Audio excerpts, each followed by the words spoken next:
कहानी अब तक। रणवीर माही के पास आया और इसके चेहरे के करीब झुकते हुए बोला, तुम चाहे जितना भी छिपाने की कोशिश करो, लेकिन ये रणवीर आज भी तुम्हारे दिल में रहता है और ये तुम्हारी आंखें साफ बता रही हैं। रणवीर की बात सुनकर माही अपनी नजरें झुका ली, क्योंकि सच ही तो कह रहा था रणवीर। माही रणवीर से नाराज थी, लेकिन वो आज भी रणवीर से बहुत प्यार करती थी।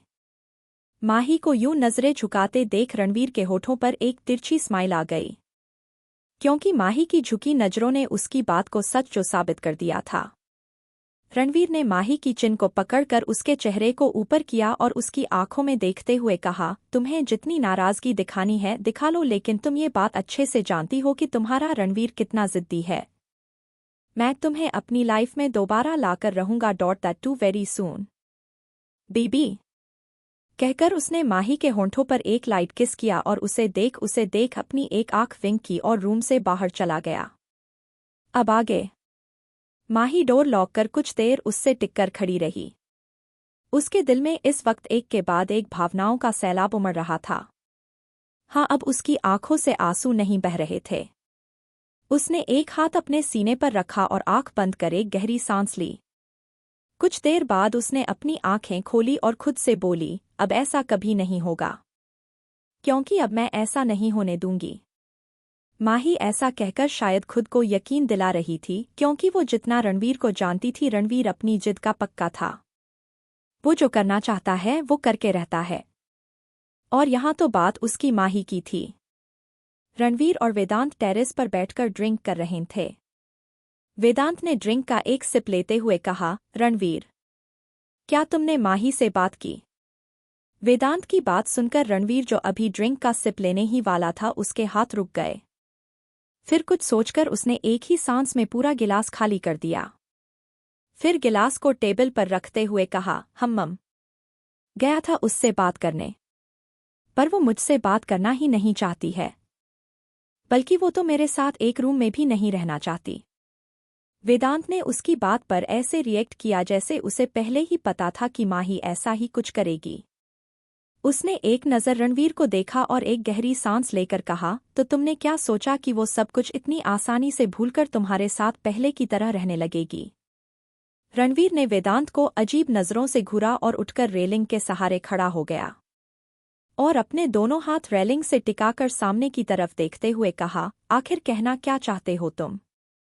वेदांत भी खड़ा होकर रणवीर के पास आया और अपने हाथ सीने से बांधकर रेलिंग टेक लगाकर खड़ा हो गया और रणवीर की तरफ देखा, जो सामने की तरफ कहीं शून्य में देख रहा था। वेदांत ने अपना गला साफ करते हुए कहा, माही इतने सालों तक तुमसे दूर थी और जो कुछ उसने सहा है उसे तो उसका गुस्सा निकालने का भी मौका नहीं मिला। उसके दिल में अभी तुम्हारे लिए गुस्सा और नाराजगी भरी हुई है, जो कई सालों से उसने अपने दिल के किसी कोने में दबा रखा था। जब तक वो अपने दिल की सारी भड़ास तुम्हारे सामने नहीं निकाल देती, वो तुम्हारे साथ अपनी जिंदगी नए सिरे से शुरू नहीं कर सकती। बहुत शिकायतें हैं उसके दिल में तुम्हारे लिए। रणवीर शांत होकर उसकी बातों को सुन रहा था, पर उसकी आंखों के सामने माही का उसके कंधे पर सिर रखकर रोना याद आ रहा था। माही के बहते आंसुओं में रणवीर को उसका दर्द साफ महसूस हो रहा था। उसे याद कर रणवीर के हाथ रेलिंग पर कस गए।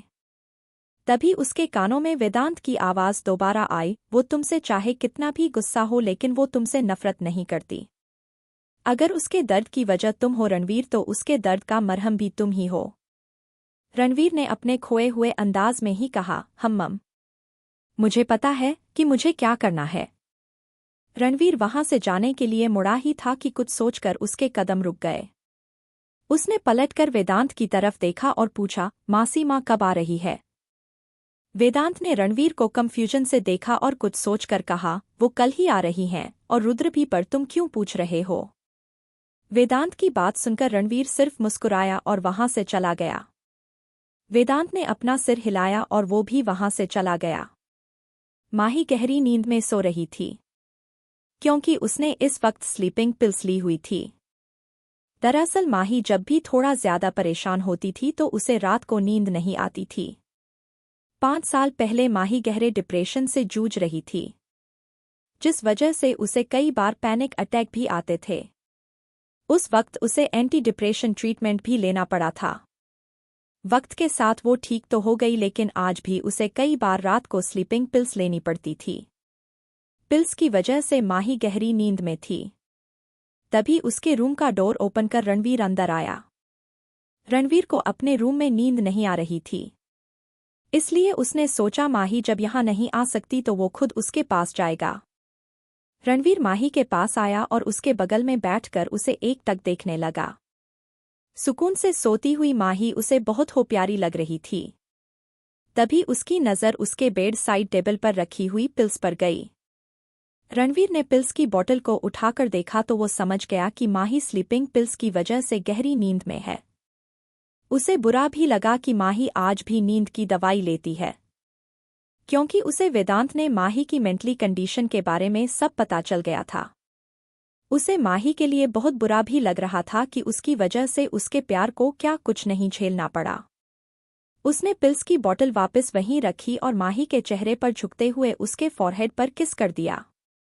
रणवीर उसके बगल में ही लेट गया और इसने माही की कमर को पकड़ बिल्कुल अपने करीब कर लिया। माही ने भी नींद में रणवीर को कसकर हग कर लिया और उसके सीने पर सिर रखकर सो गई। माही की ये हरकत देख रणवीर के होंठों पर प्यारी सी स्माइल आ गई। रणवीर को पता था कि अगर इस वक्त वो नींद में नहीं होती तो कभी उसे अपने पास आने नहीं देती। रणवीर को भी एक सुकून सा महसूस हो रहा था, जैसे वो कई सालों से इसकी तलाश में था। वो माही के बालों को प्यार से सहला रहा था। आज कई सालों बाद वो इस तरह माही के करीब सो रहा था।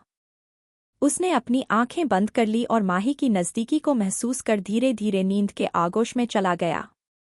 कहानी अब तक। रणवीर उसके बगल में ही लेट गया और उसने माही की कमर को पकड़ बिल्कुल अपने करीब कर लिया। माही ने भी नींद में रणवीर को कसकर हग कर लिया और उसके सीने पर सिर रखकर सो गई। माही की ये हरकत देख रणवीर के होंठों पर प्यारी सी स्माइल आ गई। रणवीर को पता था कि अगर इस वक्त वो नींद में नहीं होती तो कभी उसे अपने पास आने नहीं देती। रणवीर को भी एक सुकून सा महसूस हो रहा था, जैसे वो कई सालों से इसकी तलाश में था। वो माही के बालों को प्यार से सहला रहा था। आज कई सालों बाद वो इस तरह माही के करीब सो रहा था। उसने अपनी आंखें बंद कर ली और माही की नज़दीकी को महसूस कर धीरे धीरे नींद के आगोश में चला गया। अब आगे। सुबह के अलार्म के साथ ही माही की नींद खुली और वह अंगड़ाई लेते हुए बेड पर उठकर बैठ गई। तभी माही अपने बेड के आसपास जैसे किसी को ढूंढ रही थी। उसे पता नहीं क्यों ऐसा लग रहा था कि कोई उसके पास था, लेकिन उसे आसपास कोई भी नजर नहीं आया। उसे थोड़ी हैरानी भी हुई, क्या वो सपने में रणवीर को फील कर रही थी। तभी ऐसा ही कुछ सोचते हुए उसकी उंगलियां खुद ब खुद अपने होठों पर चली गई। उसे अपने होठों पर जैसे रणवीर की छुअन का एहसास हो रहा था। फिर उसने मन ही मन सोचा, रणवीर यहाँ कैसे हो सकता है। उसकी नजरें डोर की तरफ गई। डोर तो बंद था। उसने सोचा कि शायद उसका सपना होगा। उसने अपना सिर झटका और वॉशरूम की तरफ बढ़ गई। सुबह ब्रेकफास्ट करने के बाद सभी अपने अपने काम के लिए निकल गए। रणवीर अभी जा ही रहा था, अनीता जी ने उसे आवाज़ देकर रोक लिया और कहा, रणवीर तुमसे ज़रूरी बात करनी है, ज़रा मेरे रूम में आओ। फिर उन्होंने माही से भी कहा, माही तुम भी मेरे साथ आओ। माही ने पहले एक बार रणवीर की तरफ देखा और फिर अनीता जी की तरफ, फिर हाँ में सिर हिलाया और उनके पीछे पीछे चली गई। माही और रणवीर दोनों एक सोफे पर बैठे हुए थे। हालांकि दोनों के बीच में एक दूरी थी। माही रणवीर से थोड़ा दूर हटकर बैठी थी और अनीता जी दूसरे सोफे पर बैठी हुई थी। रणवीर एकदम रिलैक्स होकर बैठा हुआ था और अपना फ़ोन देख रहा था। वहीं माही थोड़ा कंफ्यूज थी कि ऐसी क्या बात करनी है माँ को, जो उन्होंने हम दोनों को एक साथ बुलाया है। माही ने फिर अनीता जी से पूछा, माँ आपको क्या बात करनी थी हम दोनों से। अनीता जी ने कुछ सोचकर स्माइल करते हुए कहा, बच्चों के एडमिशन के बारे में। अनीता जी की बात सुनकर रणवीर और माही दोनों ने एक दूसरे की तरफ देखा और फिर रणवीर ने कहा, हाँ मॉम, मैंने स्कूल में बच्चों के एडमिशन के बारे में बात कर ली है और कल ही हमें उनके स्कूल जाना होगा। एडमिशन की बात सुनकर माही के फेस पर कुछ परेशानी के भाव आ गए, जिसे रणवीर और अनीता जी ने भी नोटिस किया। अनीता जी ने कहा, माही क्या हुआ बेटा, माही ने कहा, माँ, मैं हीर के बारे में सोचकर परेशान हूँ। अब रणवीर ने पूछा, क्यों? माही ने एक नज़र रणवीर को देखा, फिर अनीता जी की तरफ देखते हुए कहा, शिमला में जब मैंने हीर का एडमिशन स्कूल में करवाया था तब भी हीर बहुत ही मुश्किल से क्लास में रहती थी। वो हर वक्त मेरे पीछे पीछे ही भागती रहती थी। मैं माहिर और हीर के स्कूल में ही पढ़ाती थी, इसलिए मैं बीच बीच में हीर को देखने चली जाया करती थी। लेकिन अब अगर हीर को पता चला कि मैं अब उसके स्कूल में नहीं मिलूंगी तो पता नहीं वो कैसे रिएक्ट करे। मुझे माहिर की चिंता नहीं है क्योंकि वो हीर से ज्यादा मैच्योर है, लेकिन हीर, वो मेरे बिना नहीं रह पाती। कहते हुए माही भी उदास हो गई। माही की बात सुनकर रणवीर अपने आप को मुस्कुराने से रोक नहीं पाया, क्योंकि माही भले ही हीर की बात कर रही थी, लेकिन इसके फेस पर साफ नजर आ रहा था कि वो भी अपने बच्चों के बगैर कुछ वक्त के लिए भी दूर नहीं रह सकती थी। उसे चिंता हो रही थी कि दोनों बच्चे अपना ख्याल कैसे रखेंगे। पहले तो माही खुद स्कूल में दोनों का ख्याल रख लेती थी।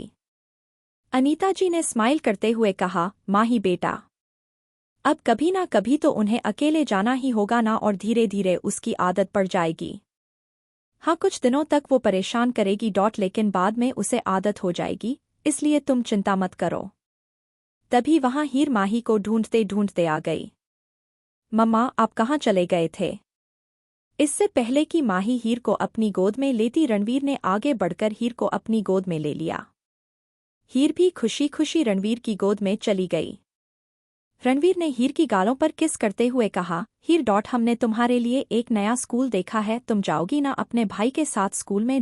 वहां पर आयु भाई भी होंगे। हीर ने एक्साइटमेंट के साथ कहा, न्यू स्कूल? वाओ, वहां पर मम्मा भी होंगी ना? रणवीर ने हीर का सिर सहलाते हुए कहा, नहीं, वहां पर मम्मा नहीं होंगी क्योंकि स्कूल में सब बच्चे अकेले जाते हैं, अपनी मम्मा के साथ थोड़ी ना जाते हैं। फिर हीर ने थोड़ा उदास होते हुए कहा, डैड, मम्मा पहले भी तो मेरे साथ जाती थी ना, अब क्यों नहीं जाएंगी?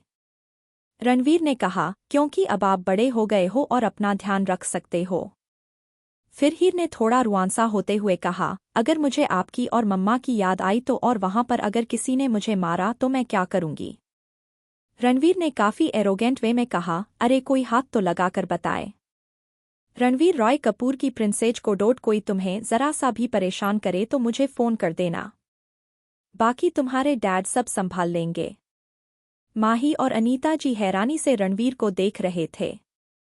तभी हीर चहकते हुए बोली, डैड, अगर मैं उनकी पिटाई कर दूंगी तब भी आप संभाल लोगे? क्योंकि जब मुझे गुस्सा आता है तो मैं ऐसा। तभी हीर को याद आया कि उसकी मम्मा भी यहीं पर हैं। जब उसकी नज़र माही पर गई जो उसे घूर कर देख रही थी, तो उसने डरकर अपना छोटा सा सिर रणवीर के सीने में छुपा लिया। रणवीर ने हंसते हुए अपनी बेटी को अपनी बाहों में भर लिया। वो समझ गया कि उसकी क्यूट प्रिंसेज अपनी मम्मा की डांट से डर रही है। माही ने थोड़ा गुस्से से कहा, हीर, मेरी तरफ देखो। पर हीर ने माही की तरफ देखने की बजाय अपना सिर उठाकर रणवीर की तरफ देखा। डैड, मुझे आयु भाई और माहिर भाई से कुछ काम है, मैं जा रही हूँ, आप मम्मा को संभाल लेना। ओक्का, कहकर हीर रणवीर की गोद से उतरकर बाहर भाग गई। अनीता जी अपनी पोती की हरकत देख हंसती हुई उसके पीछे पीछे चली गईं। माही हैरानी से हीर को देखती रह गई। हीर, मेरी बात सुनो। माही जैसे ही उठकर उसके पीछे जाने लगी, रणवीर ने उसका हाथ पकड़ उसे अपनी तरफ खींच लिया। रणवीर नहीं चाहता था कि उसकी बेटी को डांट पड़े, लेकिन रणवीर के ऐसे खींचने से माही उसके एकदम करीब आ गई। उसने अपना हाथ छुड़ाते हुए कहा, मेरा हाथ छोड़िए। हीर कुछ ज्यादा ही शैतान हो गई है। उसकी कुछ हरकतें तो बिल्कुल आप पर गई है। रणवीर ने उसे और करीब करते हुए कहा, हाँ तो मेरा ही खून है, तो हरकतें भी तो मुझ पर ही जाएंगी ना। माही ने रणवीर को घूरते हुए कहा, देखिए, आप ऐसे तो उसे बिगाड़ दोगे। रणवीर ने उसे चिढ़ाते हुए कहा, जैसे तुम तो ऐसा करती नहीं थी, तुम भी तो अपने स्कूल और कॉलेज में ऐसा ही करती थी ना। अब माही की बोलती बंद हो गई। उसे समझ ही नहीं आया कि वो क्या जवाब दे। उसने अपनी नजरें झुकाए बोली, अच्छा, अब मेरा हाथ छोड़िए। रणवीर ने शरारती अंदाज में कहा, ना छोड़ू तो? माही ने रणवीर की आंखों में देख उसे कुछ कहना चाहा ही था कि तभी दोनों का ध्यान एक आवाज पर गया, मत छोड़ना, अब सारी जिंदगी इस हाथ को थामे रखना। रणवीर और माही दोनों ने एक साथ दरवाजे की तरफ देखा। जहां रणवीर के चेहरे पर बड़ी सी मुस्कान आ गई, वहीं माही कन्फ्यूजन से सामने खड़ी औरत को देख रही थी। कहानी अब तक। रणवीर ने उसे चिढ़ाते हुए कहा, जैसे तुम तो ऐसा करती नहीं थी। तुम भी तो अपने स्कूल और कॉलेज में ऐसा ही करती थी। अब माही की बोलती बंद हो गई। उसे समझ ही नहीं आया कि वो क्या जवाब दे। उसने अपनी नजरें झुकाए बोली, अच्छा अब मेरा हाथ छोड़ो। रणवीर ने शरारती अंदाज में कहा, ना छोड़ू तो। माही ने रणवीर की आंखों में देख उसे कुछ कहना चाहा ही था कि तभी दोनों का ध्यान एक आवाज पर गया, मत छोड़ना, अब सारी जिंदगी इस हाथ को थामे रखना। रणवीर और माही दोनों ने एक साथ दरवाजे की तरफ देखा। जहां रणवीर के चेहरे पर बड़ी सी मुस्कान आ गई, वहीं माही कन्फ्यूजन से सामने खड़ी औरत को देख रही थी। अब आगे। रणवीर आगे बढ़कर आशा जी के गले लग गया। मासी माँ, आखिर आप वापस आ ही गई, रणवीर ने खुश होते हुए कहा। आशा जी हंसते हुए बोली, आती कैसे नहीं। अब तो मेरे पास दो दो रीजन है खुश होने के। रणवीर ने आशा जी से थोड़ा दूर होते हुए पूछा, दो रीजन डॉट। आशा जी ने कहा, पहला वेदांत की शादी और दूसरा माही और तुम्हारे बच्चों से मिलना, कहकर वो माही के पास चली गई। माही अभी भी कंफ्यूजन से आशा जी को देख रही थी। आशा जी ने माही के गालों पर हाथ रखा और प्यार से कहा, तुम मुझे नहीं जानती हो लेकिन मैं तुम्हें जानती हूँ। वेदांत से बहुत सुना है तुम्हारे बारे में, तुम माही होना मेरे रणवीर का प्यार। फिर हंसते हुए कहा, मैं रणवीर की मासी माँ हूँ।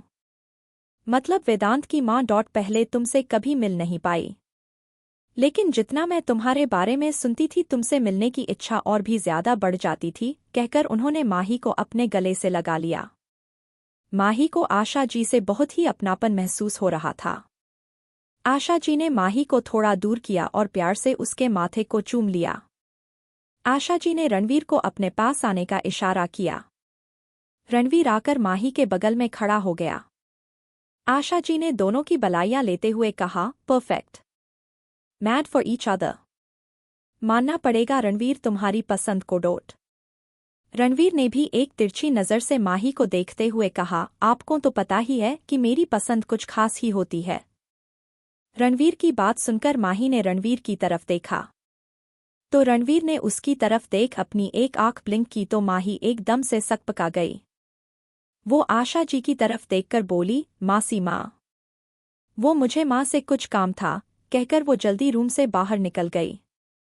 आशा जी मुस्कुराते हुए उसे जाते देखने लगीं।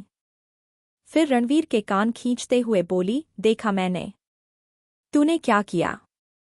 बेचारी शर्मा गई। रणवीर ने अपना कान छुड़वाने की कोशिश करते हुए कहा, आउच।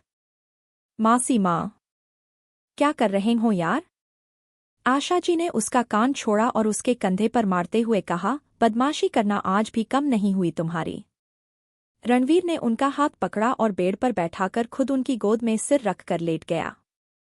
आशा जी प्यार से उसका सिर सहलाते हुए बोली, बहुत प्यार करता है न उसे।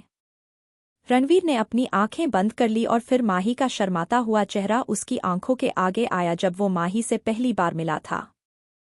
रणवीर ने स्माइल करते हुए कहा, बहुत बहुत प्यार करता हूँ उससे। उसके शर्माने पर ही तो दिल हार गया था मैं।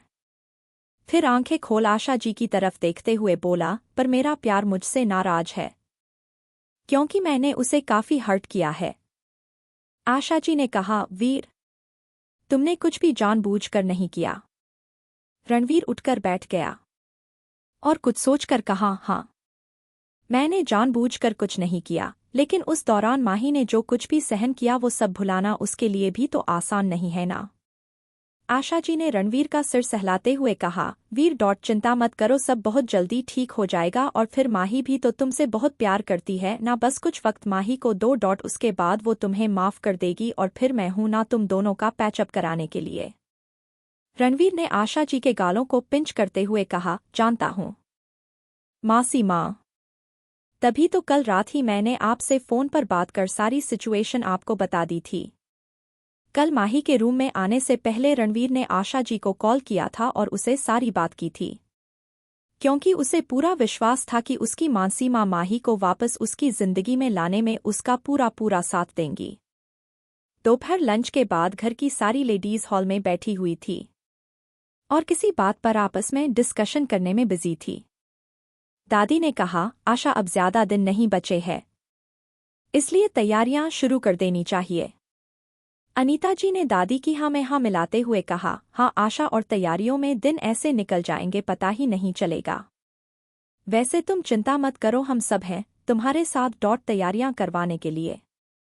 तो आशा ने कहा, हाँ अनीता मुझे पता है, इसलिए तो मुझे कोई चिंता नहीं है। तो सुनीता जी ने कहा, आशा दी शादी को वेन्यू डिसाइड किया आपने? मतलब शादी यही इंदौर में करने वाले हैं या फिर राजस्थान में? तो आशा जी ने मुस्कुराते हुए कहा, शादी जयपुर में ही होगी, क्योंकि वेदांत की दादी चाहती है कि उनकी पुश्तैनी हवेली से ही शादी हो। तो सारिका ने चहकते हुए कहा, वाओ मतलब डेस्टिनेशन वेडिंग, बहुत मजा आने वाला है इस बार तो। फिर उसने माही से कहा, माही पता है इनकी पुश्तैनी हवेली किसी महल से कम नहीं है। हम लोग 3 साल पहले ही वहां गए थे, मुझे तो बहुत पसंद है वो हवेली। वहां जाकर बिल्कुल प्रिंसेस वाली फीलिंग आती है। माही ने भी स्माइल करते हुए कहा, हाँ दी, बहुत मजा आने वाला है। वैसे भी वेदांत और प्रिया की शादी का मैं काफी वक्त से वेट कर रही थी। आशा जी ने कहा, शादी की शॉपिंग कल से ही शुरू कर देते हैं, और तुम दोनों को ही सारी शॉपिंग करनी है, और ये तुम्हारी मासी सास का हुक्म है। आशा जी ने थोड़े ड्रामेटिक अंदाज में कहा तो माही और सारिका दोनों को हंसी आ गई और उन्होंने हंसते हुए कहा, जो हुक्म रानी सा। अनीता जी ने सुनीता से पूछा, सुनीता, रूही कब वापस आ रही है? रूही का नाम सुनकर माही भी सुनीता की तरफ देखने लगी, क्योंकि उसका भी बहुत दिल कर रहा था रूही से मिलने का। तो सुनीता जी ने कहा, रूही आज शाम को ही आ जाएगी रुद्र के साथ में। मेरी उससे अभी बात हुई थी कुछ देर पहले ही। तो अनीता जी ने कहा, चलो यह अच्छी बात है। एक लग्जरियस कैफे की प्राइवेट रूम में प्रिया सोफे पर सिर झुकाए बैठी हुई थी और उसके सामने ही वेदांत अपने दोनों हाथों को सीने पर बांधे उसे घूर रहा था। प्रिया की शक्ल देखकर ही लग रहा था कि जरूर उसने कोई बड़ा कांड कर दिया है और वो उसकी पनिशमेंट मिलने का इंतजार कर रही है। वेदांत ने एक्सप्रेशन लेस फेस के साथ प्रिया से पूछा, can you explain to me why did you do this? Priya ने अपना सिर उठाकर बड़ी ही मासूमियत से पलके झपकाकर वेदांत की तरफ देखा कि शायद वेदांत थोड़ा पिघल जाए, लेकिन वेदांत तो जैसे आज प्रिया की अच्छे से क्लास लगाने के मूड में था। प्रिया ने पप्पी फेस बनाकर कहा, मैं तो तुम्हारी हेल्प के लिए आई थी, बल्कि तुम्हें बचाने आई थी उस डायन से। वेदांत में उसे अजीब नजरों से देखा और मन ही मन कहा, ओ गॉड, इस कार्टून को ही मेरी जिंदगी में लाना था। फिर एक फेक स्माइल के साथ कहा, प्रिया जी क्या मैं आपको छोटा बच्चा दिखता हूँ जिसे बचाने के लिए तुम्हें वहां प्रकट होना पड़े? प्रिया ने मुंह फुलाते हुए कहा, यह क्या बात हुई वेदांत? एक तो मैंने तुम्हारी हेल्प की और तुम उल्टा मुझे सुनाए जा रहे हो, भलाई का तो जमाना नहीं रहा। एहसान फरामोश हुंगा। वेदांत ने अपना सिर हिलाया और कहा, हेल्प? हाँ मुझे पता है तुमने कैसे मेरी हेल्प की। वो मेरी सिर्फ एक क्लाइंट थी और हम लोग वहां पर अपने बिजनेस रिलेटेड मीटिंग कर रहे थे और तुम ले देकर पहुंच गई रेस्टोरेंट, और जो तुमने उसकी ऐसी हालत की उससे तो उस बेचारी को किसी और की हेल्प की जरूरत पड़ जाएगी। प्रिया ने मुंह खोलकर हैरानी से वेदांत को देखा और कहा, वो बेचारी? वो चुड़ैल तुम्हें कहाँ से बेचारी लग रही थी? मत भूलो कि वो तुम्हारी एक्स गर्लफ्रेंड रह चुकी है, और तुमने देखा ना कैसे अपनी बटेर जैसी आंखों से तुम्हें घूर रही थी। अब मीटिंग में कौन ऐसे कपड़े पहन के आता है जो शुरू होने से पहले ही खत्म हो जाए? साफ दिख रहा था कि वो तुम्हें सिड्यूस करने की कोशिश कर रही थी। प्रिया ने अपने दोनों हाथ बांधे और दूसरी तरफ मुंह फेर कर बैठ गई। वेदांत ने अपनी आईब्राउज चढ़ाते हुए कहा, जब मैं बात कर रहा हूं तो तुम्हारी नजर मुझ पर होनी चाहिए।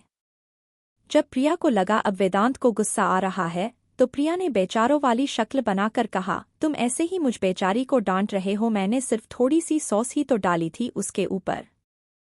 वेदांत ने एक्सप्रेशन लेस फेस के साथ कहा, उससे पहले जो नूडल्स की प्लेट उसके ऊपर उड़ेल दी थी वो प्रिया ने एकदम से कहा, नहीं।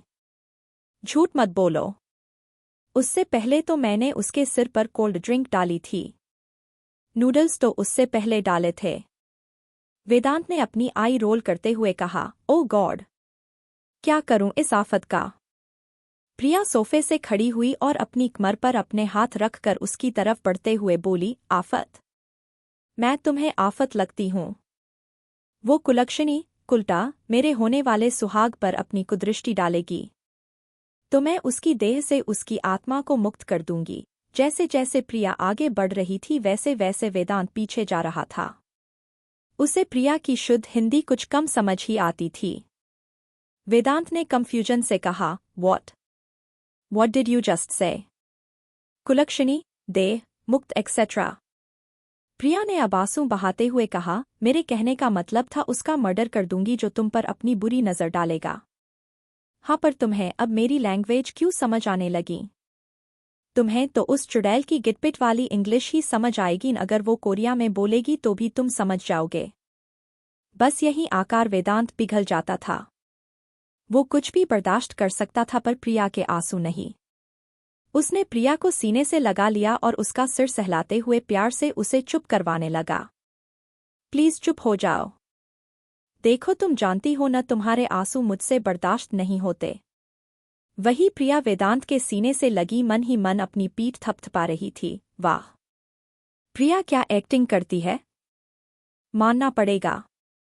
ले आई न, लाइन पर आए बड़े मुझे द प्रिया माहेश्वरी को डांटने वाले। हुंहा। तभी जब प्रिया ने वेदांत की बात सुनी तो फिर से सुबकते हुए बोली, रो नहीं तो क्या करूं? जब से आई हूं डांटते ही जा रहे हों। एक बार भी कुछ खाने के लिए नहीं पूछा। कितनी जोर की भूख लगी है मुझे। ऐसे ख्याल रखोगे मेरा तुम शादी के बाद?